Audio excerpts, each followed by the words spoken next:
Dice, la llena de gracia, en donde no podía, era incompatible el pecado en ella.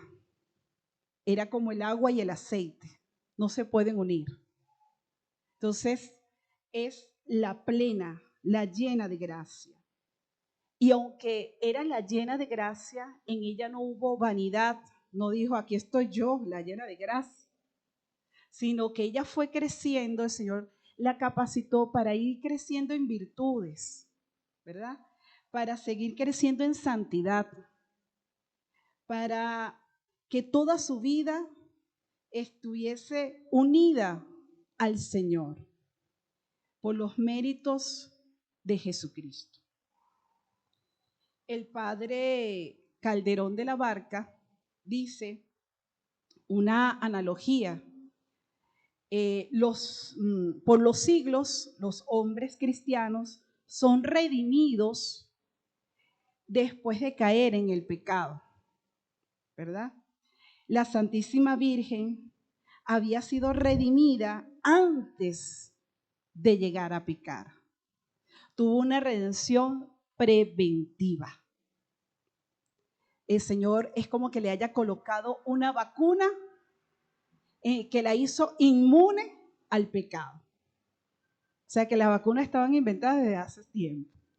Entonces el Señor le colocó esa vacuna a la Santísima Virgen y ella estuvo al cuidado total de nuestro Señor Jesucristo. Él no permitió en ningún momento que ella se cayera, como cuando la madre cuida a un niño pequeño, cuida cada uno de sus pasos. Así estaba la Virgen Santísima, bajo esa sombra del Altísimo, custodiada, adornada, guiada por el Espíritu Santo. Imagínense la Santísima Virgen, yo me la imagino, sus pensamientos totalmente llenos de la vida de Dios, conectada toda su vida en su quehacer diario, conectada a esa gracia que habitaba perennemente en ella.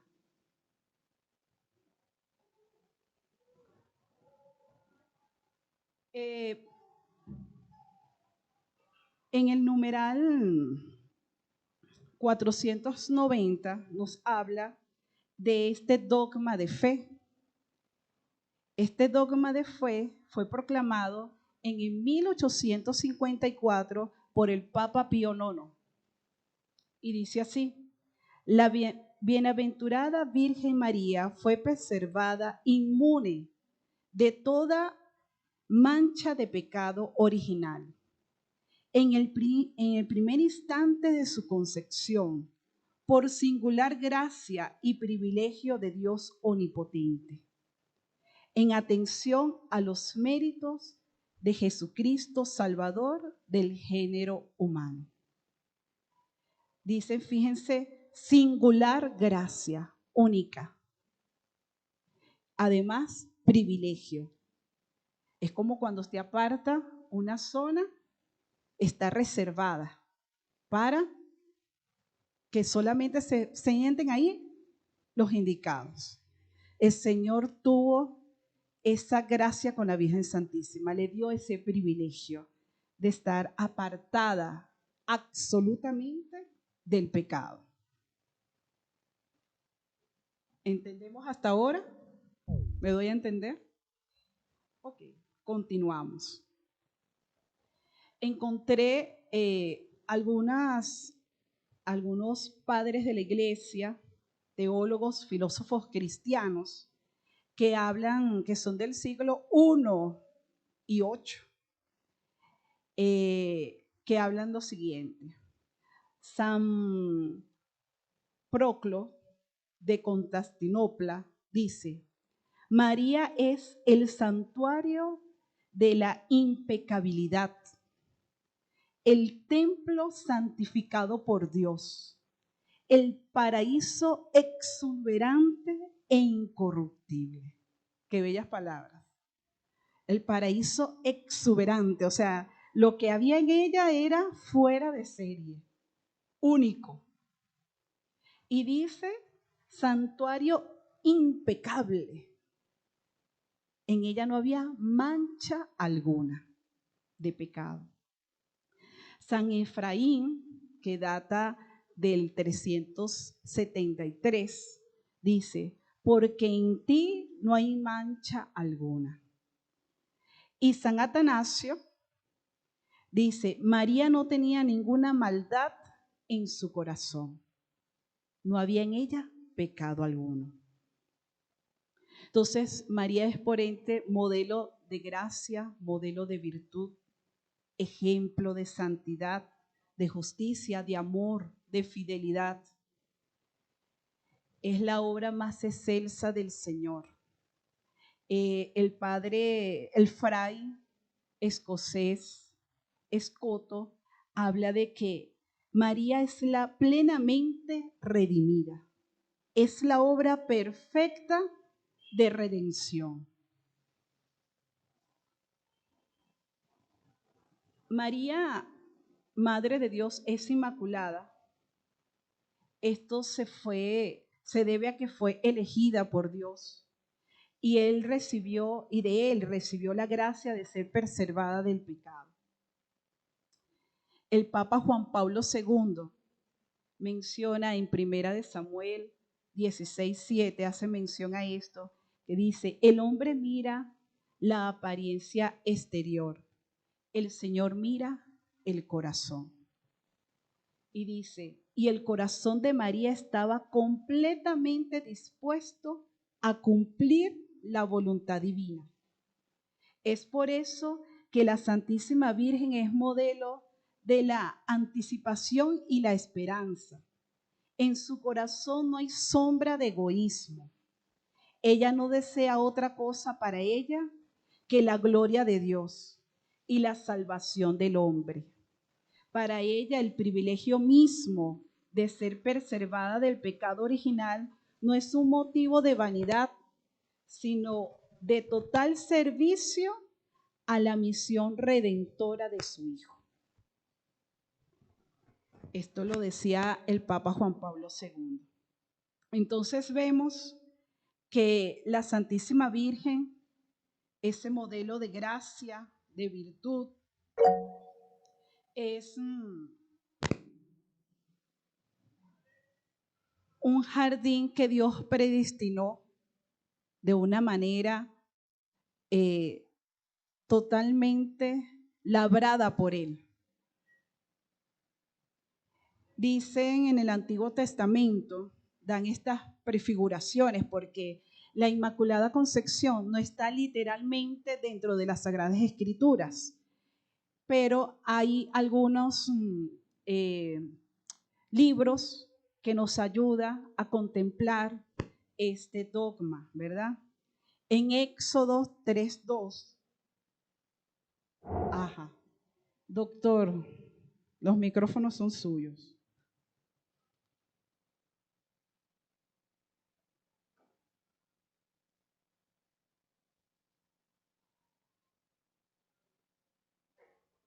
La exposición, Carmen.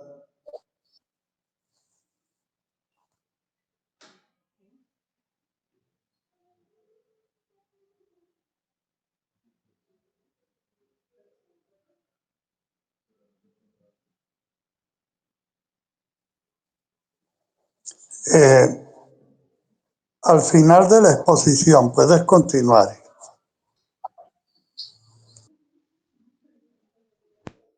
Yo dije, listo, el doctor continuará.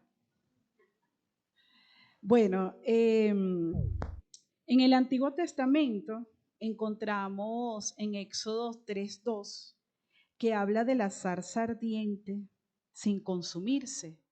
En la Santísima Virgen lo vemos de una forma en que el Espíritu Santo actuó en ella de tal manera que nunca se extinguió esa llama en María. El Espíritu Santo la guiaba sus pasos, la conducía. En el Cantar de los Cantares 4:12 dice, es un jardín cerrado, eres un jardín cerrado, hermana y novia mía. Eres un jardín cerrado de fuente sellada. el jardín cerrado se asemeja a que ningún humano ha entrado ni entrará en ese jardín. Está reservado únicamente al cultivo del Espíritu Santo. La fuente sellada hace mención a que en el desierto, cuando se encontraban pozos de agua, estos pozos eran sellados con piedras para que no se contaminaran. Y hacen la relación con la Virgen Santísima de que ella estuvo, María es la fuente del agua viva, que no fue contaminada por el pecado original, ni por la concupiscencia humana. Entonces, vemos estas lecturas que nos ayudan a ver a la Virgen Santísima como inmaculada. Y también en el Nuevo Testamento, en San Lucas 1:26, cuando el ángel de Gabriel le dice, la llena de gracia, la llena de gracia. Y como les dije anteriormente, también en San Lucas 1:39. Por consiguiente, María es la plena de gracia de Dios. En ella no hubo ni una sola mancha de pecado. Y vemos la prefiguración en el protoevangelio, en Génesis 3:15, en donde el demonio, ¿verdad? Exactamente dice, mientras tú pisas su calcañar. Vemos allí que la Santísima Virgen es la prefiguración de la nueva Eva. En ella Dios ve su plan perfecto de redención a través de ella como canal que el Señor utilizó perfectamente para derrochar su gracia y hacernos llegar a lo que humanamente no podíamos alcanzar. Y bueno, culmino con esto que mencionan los padres de la iglesia, que después de 4 años, en el 1858, a una niña de 14 años, Santa Bernardita, se le aparece la Santísima Virgen. Fueron exactamente 18 veces que se le apareció, pero se le reveló el nombre y ella dijo, yo soy la Inmaculada Concepción. Yo les quería decir que cuando nosotros nos ponemos bajo su auxilio, bajo su mirada, bajo la mirada de la Santísima Virgen, ella nos alcanza gracias que inalcanzables para nosotros. Cuando yo comencé en la comunidad, yo tenía mucho miedo de confesarme. Y el padre Torres, bueno, yo lo aprendí así, me enseñó a amar a la Santísima Virgen. Y yo comencé a rezarle a la Virgen Santísima. El padre me llevaba hasta mi casa. Y en una de esas yo le digo, padre, me quiero confesar. Y el padre me dice, bueno, hija, aquí mismo, ahorita mismo. Y yo, ay, Dios mío. Bueno, yo comencé a confesarme. No sé, bueno, comencé a llorar, yo que no lloro. Y el padre me comenzó a decir los pecados. Recuerdo siempre a Ana. Y el padre me decía, hija, y esto, y esto, y esto, y esto. Y para mí yo sentí un alivio y una gracia de la Virgen que me alcanzara el poderme confesar. Y bueno, y desde entonces trato siempre de en los momentos difíciles en mi vida, sean cuales fueran, yo invoco esa presencia de la Virgen Santísima y estoy segurísima que siempre viene en su auxilio para conmigo y para con todos, por la gracia de Dios. Bueno, esto fue todo. Es cortica esta enseñanza. Preguntas, aquí está el doctor para responderlas. Aquí están mis hermanos también. Está aquí Douglas, Josefina. Buenas tardes. Buenas tardes. ¿Me oyen? ¿Me escuchan? Muy bien. Quería decir algo. La charla concreta es sobre la Inmaculada Concepción, que precisamente se explica porque el Señor la había elegido antes. No es que María tenía méritos para ser inmaculada, sino que Dios la hizo inmaculada porque necesitaba a una madre inmaculada. O sea, primero es la gracia, el deseo de Dios, que la elige pues desde el comienzo de la historia de la salvación, desde la eternidad. Y esto está justificado en el libro del Génesis, en el capítulo 3, cuando, acabando de ocurrir la falta de Adán y Eva, el pecado, pues Dios anuncia a una mujer que tendría enemistad absoluta con el pecado, de la cual nacería el Salvador, porque ya el pecado estaba en la humanidad, en la carne humana, e iba a permanecer. Pero Dios anunciaba un Salvador de ese pecado, el Salvador del hombre del pecado, que iba a nacer de una mujer que tendría enemistad perpetua o absoluta con el pecado, y esa mujer después la conocemos como María. Entonces, ¿por qué les digo esto? Porque eso es en concreto el don de la Inmaculada Concepción. Iba a existir una mujer por voluntad de Dios que iba a nacer en enemistad absoluta con el pecado, como no lo somos ningún ser humano después del pecado de Adán. Todos nosotros nacemos con el pecado original, que tiene como consecuencia la concupiscencia o una tendencia del hombre a contrariar a Dios, satisfaciendo una carne pecaminosa. Todos somos así. Dios eximió a la Virgen, pues precisamente evitando que ella contrajera el pecado original. Eso lo hizo como una gracia especialísima desde el mismo momento en que María era concebida. Perfecto, por eso se habla, y en vista de los méritos del Hijo que iba a morir para librar al hombre del pecado. Los méritos de Cristo le fueron imputados a María desde el mismo instante de la concepción, y por eso María nace sin pecado original, que es una marca con la que nacemos todos los hombres y mujeres a excepción de ella. Pues bien, María, fíjate, hubo otra mujer que nació sin pecado original, o que fue creada sin pecado original, mejor dicho, y esa mujer es Eva. Eva fue creada sin pecado original. ¿Cuál es la diferencia entre Eva y María? Pues que Eva fue infiel a Dios. Eva desobedeció a Dios.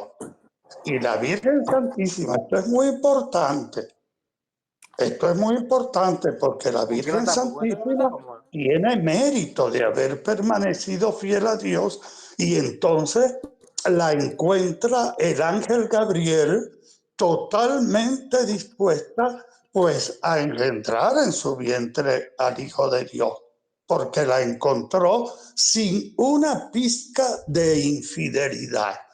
La diferencia entre María y Eva es la absoluta fidelidad de la Virgen María durante toda su vida.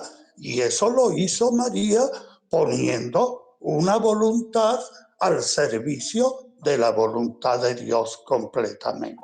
Entonces, María tendía durante toda su vida hacia Dios, hacia complacerlo, pero eso es consecuencia de la Inmaculada Concepción. Muy bien, porque María pues no tenía en ella la concupiscencia que tenemos todos y que nos hace pecar, pero sin embargo María pues era tentada. Pues el demonio, entre más puro querramos ser, más nos va a tentar, como Jesucristo fue tentado, pero María fue absolutamente fiel, de manera que cuando llegue el anuncio del ángel Gabriel, pues María, el ángel la encuentra en absoluto estado de fidelidad a Dios, estado de santidad, en estado de gracia. María está disponible para Dios de manera absoluta, completa, total. Y eso, queridos hermanos, pues hace que Dios, pues, siembre en ella al ver. 14 personas aquí. Bien, pero no podemos confundir pues la santidad de María después de haber sido conseguida durante su vida que la Inmaculada Concepción. Pues bien, la Inmaculada Concepción, como dijo Carmen, se refiere a un don especialísimo, único, concedido por Dios. No, Pues, pero por lo menos en la a María porque la necesitaba pues para engendrar en ella al Verbo que tenía que nacer de una carne purísima sin pecado ninguno. Y Dios pues la eximió. Muy bien, la exoneró del pecado original. Preventivamente es un ser especial, único, una nueva creación. Eso quería decirle. Si hay alguna otra pregunta.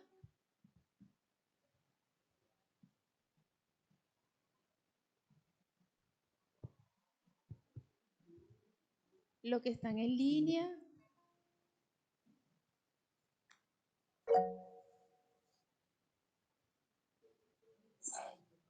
Puede hablar, doctor.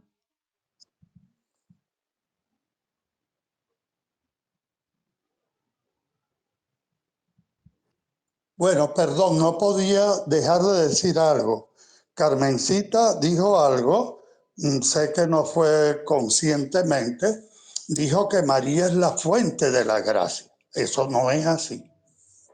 Muy bien, eso no es así. Sé que ella lo dijo por apresuramiento, pero cuidado, eso no es así. La fuente de la gracia es Jesucristo el Señor. Es la fuente del agua viva. Con esas palabras lo dijo Carmen. Entonces de Jesucristo brota el Espíritu Santo, que es el agua viva. Y ese Espíritu Santo lo recibe como don María, pero ella no es fuente. Muy bien, eso para que quede muy claro.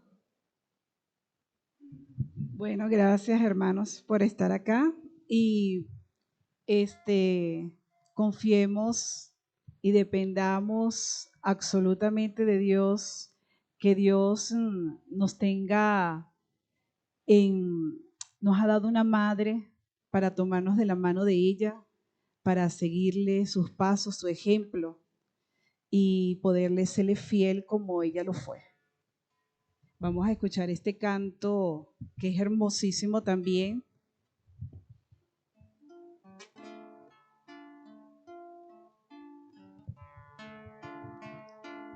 Que avanza como la aurora, temible como un ejército en orden de batalla, brillante como el sol y como la luna, mostrando el camino a los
Gracias, hermanos, por conectarse, por estar aquí presente en la casa.